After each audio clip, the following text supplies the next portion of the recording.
جی ناظرین، بریک کے بعد آپ کو خوش آمدید کہتے ہیں۔ یو این ڈی پی نے گزشتہ دنوں ایک رپورٹ جاری کی پاکستان کی معیشت کے حوالے سے، جس کے اندر یہ انکشاف کیا گیا کہ پاکستانی معیشت کے 26 ارب اور 60 ارب روپے اشرافیہ کی مراعات پر خرچ کیے جاتے ہیں، اور اس حوالے سے اس میں کون کون لوگ شامل ہیں، اس میں کارپوریٹ سیکٹر ہے، اس میں جاگیردار ہیں اور سیاسی طبقہ ہے۔ پاکستان کے اسٹیبلشمنٹ کا بھی ذکر کیا گیا ہے۔ لیکن اور یہ صاحب، یہ جو باتیں آج ہم کر رہے ہیں، ہم اپنی معیشت کا رونا روتے ہیں کہ جناب ہم غریب کو اس لیے ریلیف نہیں دے پاتے کہ ہمارے پاس پیسے نہیں ہیں، لیکن جب یہ رپورٹ سامنے آتی ہے جس میں ایک بڑی رقم جو ہے ہماری شرافیہ لے جاتی ہے، باقی عوام کو کیا ملنا ہے؟ اور یہ ہمیشہ سے ہو رہا ہے، نئی بات نہیں ہے۔ اچھا نہیں، اصل مسئلہ یہ ہے کہ سب سے بڑی بات جو اس نے الارمنگ بتائی ہے وہ یہ ہے کہ جو مڈل کلاس ہوتی ہے نا، وہ کسی معاشرے کی اسٹیبلٹی کی علامت ہوتی ہے۔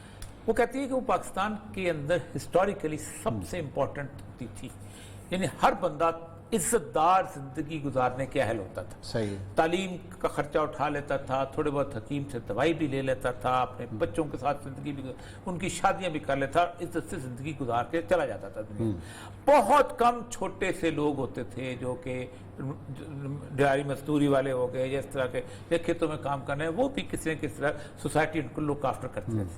وہ کہتی ہے کہ وقت کے ساتھ ساتھ وہ جو بڑا مڈل کلاس تھا جو کسی معاشرے کو استحکام دیتا ہے، وہ ختم ہو کے پور میں ہوتا جا رہا ہے، اور جو درمیان میں کچھ اوپر کا تلچھٹ والا علاقہ تھا نا، وہ بڑوں میں شامل ہوتا جا رہا ہے۔ اور اس نے کہا ہے کہ 2 لوگوں کا کولیژن ہوا ہے پاکستان کے اندر، اور یہ بڑا شدید ہے۔ یہ پاکستان بننے سے پہلے ایک کلاس تھی، وہ 1% تھی صرف پورے پاکستان کی، لیکن اس ملک کی 22% زمین ان کے پاس تھی، اور آج بھی وہ 22% سے زیادہ زمینوں پہ قابض ہیں۔ آپ خود سوچتے ہیں نا کہ لوگ تھے کہ جن کے 8-8 10-10 ریلوے اسٹیشن جن کی زمینوں میں سے گزرتے ہیں۔ یہ جو شروع ہو جائیں آپ وہاں سے جتوئی صاحب کے، ایون بھٹو کے لاڑکانے والے، اور اس کے بعد رسول بخش تالپور کے، ہندوستان، پھر اس کے بعد آپ ملتان کے اندر آ جائیں، جو یہ علاقہ ہے یہاں آگے ابھی جو انگریز نے جو بارانی زمینیں بنائی ہیں، ان کو نہری زمینیں بنائی، اس نے بہت دنیا کو اسٹیبلش کیا بہت۔ وہ کہتی ہے کہ ایک تو سب سے بڑی، لیکن اس کو ریپلیس کیا ہے آہستہ آہستہ کارپوریٹ سیکٹر نے، اور کارپوریٹ سیکٹر جو تھا اس میں بھی یہی جاگیردار آئے ہیں، اور انہوں نے آ کے شوگر ملیں لگائی ہیں، انہوں نے آ کے بہت سارے اور بڑے کارخانے لگائے ہیں، انہوں نے آ کے پھر مونوپلائز کیا ہے، پھر جس کو کسی نے کوئی آئی پی پی کا لائسنس مل گیا تو اس میں چلا گیا، کسی کو شیلر لگانا ہے تو وہ لگا دیا، کسی نے ٹیکسٹائل مل لگا دی۔ یہ سارے کو دونوں کا کہتے ہیں وہ کولیژن ہے، اور اس کولیژن میں جو کارپوریٹ سیکٹر والا جو ہے وہ کہتی ہے کہ دونوں مل کے 17.4 ارب 17 پاکستان کا ڈیٹ کو 36 کے قریب ہے۔ صحیح، تو یہ اس کا آدھا تو یہ کہتے ہیں ڈیٹ آدھے کا جو قرضہ ہے نا، پوری جو ہم نے 70 سال میں لیا ہے، وہ جو اس میں سے آدھا تو یہ کھا جاتے ہیں۔ اور سب سے بڑھ اسٹارک ڈسپیرٹی یہ ہے، تو اس نے کہا ہے کہ یہ جو لوگ ہیں جو کہ دونوں اٹھاتے ہیں، ان میں سے باقی ایون جو تنخواہ دار طبقے میں سوائے پاکستان کی ملٹری کے، کہ جو کسی نہ کسی حد تک ان لینڈ لارڈز کے ساتھ کلوژن کر لیتی ہے، جب وہ 2.5-3 مربع لیتی ہے اور جب 12-13 ایکڑ زمین ہو جاتی ہے، پھر اس کے بعد ساتھ ساتھ وہ اس علاقے کی وہ نمبرداری بھی لے لیتے ہیں، اور انہوں نے تھوڑا بہت چینج کیا، پھر اس کے ساتھ ساتھ جو باہر نکلتے ہیں تو کارپوریٹ سیکٹر میں بھی ان کا حصہ بن جاتا ہے سب۔ وہ کہتے ہیں ایک وہ تھوڑا بہت ان کا ہے، ادروائز باقی تمام لوگ جو ہیں وہ ایک اپر مڈل کلاس کے خانے میں، بیوروکریٹ بھی تھوڑا ان کو ساتھ ساتھ کر کے آ جاتا ہے، یا جوڈیشری بھی آ جاتی ہے، وہ سارا کچھ آ جاتا ہے، وہ سارے جو 30-35-40 سال جو ہیں وہ گھسٹتے ان کے ساتھ آ جاتے ہیں، ان میں داخل نہیں ہو پاتے۔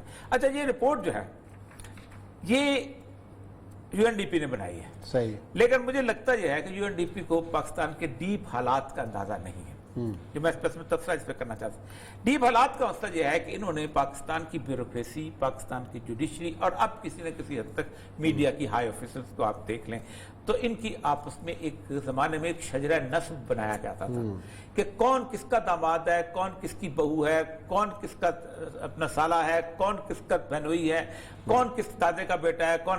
تو ایک سالے پہ جب اوپر آ کے ایک شجرہ، جیسے عربوں کے شجرے ملتے تھے نا اوپر، ایک قریش ہے تو یہ بنو میاں ہے تو یہ بنو ہاشم ہے تو اوپر جا کر فل فاروق قریش، تو ان سارے سرمایہ داروں کا، ان سارے فیوڈلز کا اوپر جا کے ایسے مل جاتا تھا۔ اس کی وجہ یہ تھا کہ انگریز نے خاص طور پہ کچھ اپنے خاص خاندانوں کو منتخب کیا تھا، ان میں سے وہ کرتا یہ تھا کہ اس ایک خاندان میں سے ایک آدمی کو فوج کے اندر या तो bureaucracy वैसे भर्ती कर लेता या ऑनरेडी कैप्टन लगा देता था।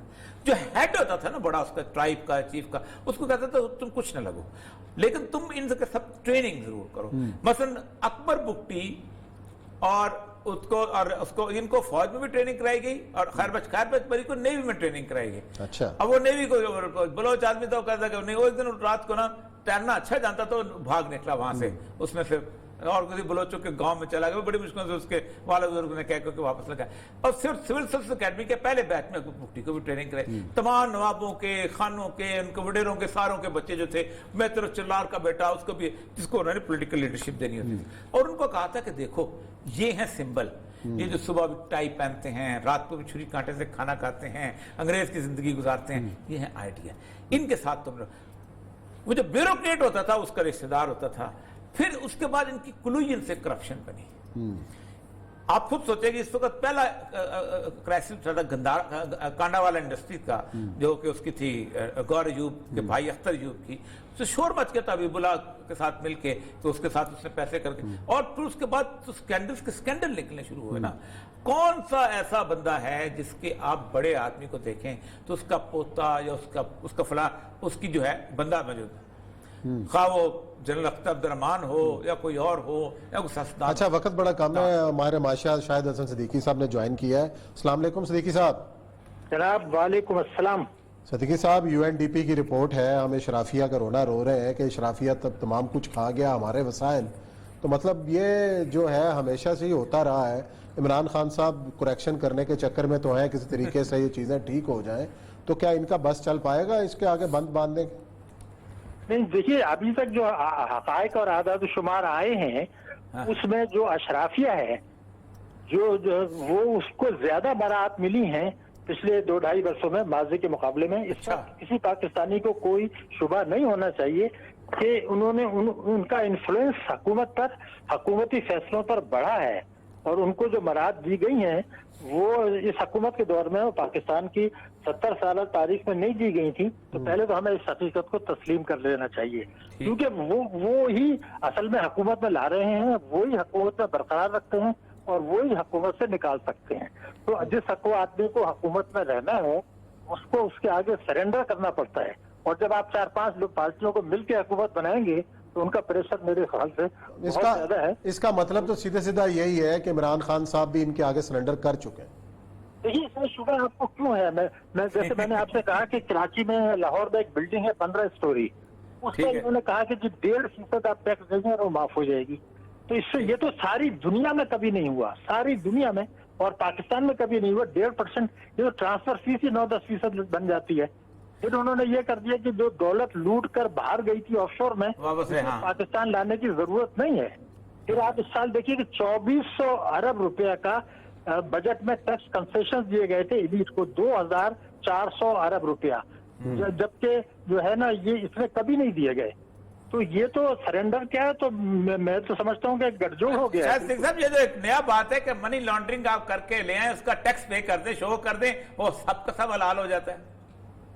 देखिए ना ये तो बड़ा, जब आपका इनकम टैक्स ऑर्डिनेंस 111 सबसेक्शन 4 भी है जी हाँ। और ये जो आप देख रहे हैं 27-28 अरब डॉलर की रेमिटेंसेज आ रही हैं, उसमें इस चीज का भी दखल है। और हमारे ऊपर तो इल्जाम जो है ना लग रहा है, हाई रिस्क कंट्री हमें कहा जा रहा है इसी बुनियाद पर। यानी बरतानिया को इस वक्त पाकिस्तान की जरूरत थी ब्रेक्सिट से निकलने के बाद, क्योंकि कॉमनवेल्थ का हम एक इम्पोर्टेंट कंट्री है, और उसने सिर्फ सार्क के जो ममालिक हैं, जनूब एशिया के जो ममालिक हैं, उसने सिर्फ पाकिस्तान को मुंतखब किया ये कहने के लिए। तो देखिए ना ये तो कुछ हकीकत भी है, कुछ फॉरेन पॉलिसी की नाकामी भी है, मगर मैं ये बिल्कुल समझता हूँ कि ताकतवर तबकों के मुफाद में उनके दबाव पर फैसले हो रहे हैं, न तो हुकूमत बल्कि स्टेट बैंक और इदारे। और मैं यहाँ तक कहने के लिए तैयार हूँ कि ताकतवर तबकों को नवाजने के लिए अगर कानून को तोड़ना पड़ता है तो ना हुकूमत उसमें परेशान होती है, ना स्टेट बैंक परेशान होता है। सिंह साहब जो खराबी है वो ये है कि डिप्लीटिंग मिडिल क्लास, वो कहता है मिडिल क्लास अब खत्म होती जा रही है, जो किसी माशरे का हुस्न होती है। नहीं देखिए, मिडिल क्लास जो थी वो पॉवर्टी लाइन से नीचे जा रही है, वो गुर्बत की लकीर के नीचे जो लोग हैं की तादाद में इजाफा हो रहा है। चले जी, बहुत शुक्रिया शाहिद साहब, बहुत वक्त हमारे पास महदूद था, आपका बहुत शुक्रिया, आपने तफसील से आगाह किया। नाज़रीन, इसी नोट के साथ پروگرام ختم کرتے ہیں. انشاءاللہ پیر کو نئے موضوعات کے ساتھ اپنی خدمت میں حاضر ہوں گے. اپنا خیال رکھیے گا. اللہ حافظ.